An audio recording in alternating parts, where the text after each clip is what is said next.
Hello students, our today's topic is damped oscillations.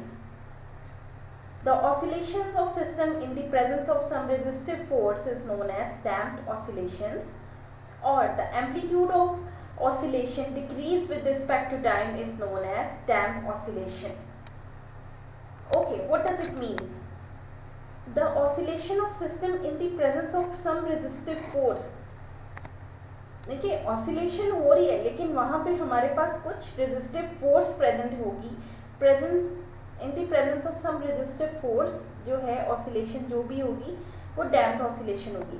Let's suppose हमारे पास आपने वो बॉल एंड बाउल वाला जो है आपने सिंपल हार्मोनिक मोशन का एक एग्जांपल आपने पढ़ी थी. लेट्स सपोज हमारे पास जो है एक बाउल है जिसमें जो है जो कि फ्रिक्शन फ्री नहीं है. ठीक है, बाउल है वो फ्रिक्शन फ्री नहीं है, उसमें कुछ फ्रिक्शन है. तो क्या होगा जब आप बॉल को मूव कराओगे, बॉल मूव करेगी आहिस्ता आहिस्ता आहिस्ता होते होते बॉल रेस्ट पे आ जाएगी. ठीक है, तो ये जो है किसी भी जो ऑसिलेशन आपकी हो रही है किसी भी रेजिस्टेंस की प्रेजेंस में, रेजिस्टिव फोर्स की, लाइक यहाँ पे फ्रिक्शन है रेजिस्टिव फोर्स जो हमने बाउल और बॉल का केस लिया, तो उसको हम कहते हैं डैम्प्ड ऑसिलेशन.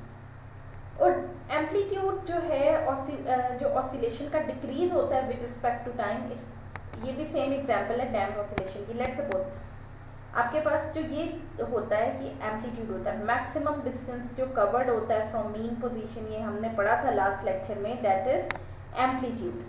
अब जो एम्पलीट्यूड जो है आपकी ऑसिलेशन का वो आहिस्ता आहिस्ता आहिस्ता डिक्रीज होता जाता है टाइम के साथ साथ. तो उस ऐसी जो आपके पास ऑसिलेशंस बनती हैं, जैसे ये आपको ऑसिलेशन नज़र आ रही है, इसे बोलते हैं डैम्प्ड ऑसिलेशन. देखें क्या आप देख रहे हो इस ग्राफ में, पहले जो है आपकी वेव ज़्यादा थी, लाइक बॉल जो है वो फुल एक्सट्रीम पोजीशन पे जा रही थी, फिर आहिस्ता आहिस्ता आहिस्ता उसकी जो है मोशन कम होते होते मीन पोजीशन के करीब आते आते एक ऐसा पॉइंट आएगा जब वो बिल्कुल ज़ीरो पे आ जाएगी और बिल्कुल स्टॉप हो जाएगी. तो ये जो आपके पास पूरा ग्राफ है इसको हम कहते हैं डैम्प्ड ऑसिलेशंस. अब डैम्प्ड ऑसिलेशंस जो हैं इसमें ये जो है आपके पास ये जो डिस्टेंस है ये डिस्प्लेसमेंट होता है आपके पास. ठीक है, अब ये जो है ये शो कर रहा है डिक्रीज इन एम्पलीट्यूड. देखें पहले वेव बड़ी थी फिर छोटी होगी फिर छोटी होगी, ये क्या शो कर रहा है, एम्पलीट्यूड डिक्रीज हुआ.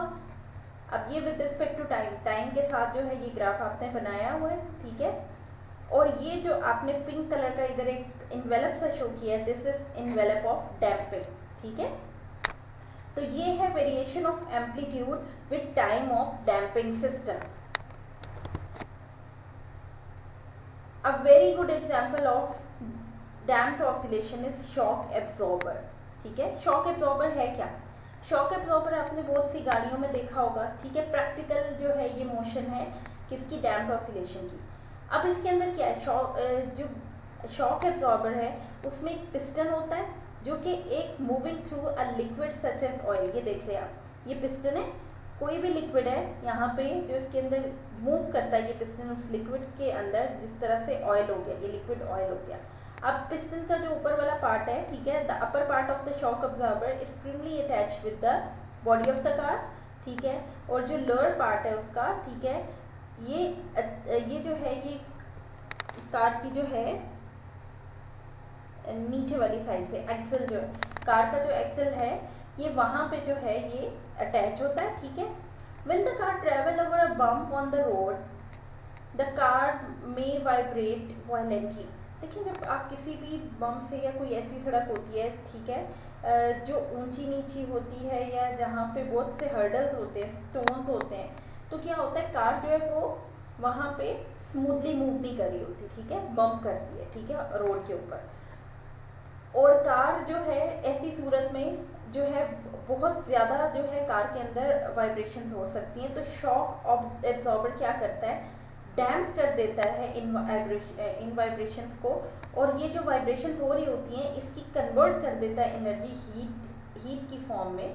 ठीक है, ऑयल से लेके हीट की फॉर्म में वो इसकी एनर्जी को कन्वर्ट कर देता है. तो आपको गाड़ी में जो है वो फील नहीं होता कि आप कितनी ज़्यादा जो है जो ऐसी जगह से जा रहे हो जो कि बिल्कुल ज़्यादा स्मूथ नहीं है. ठीक है,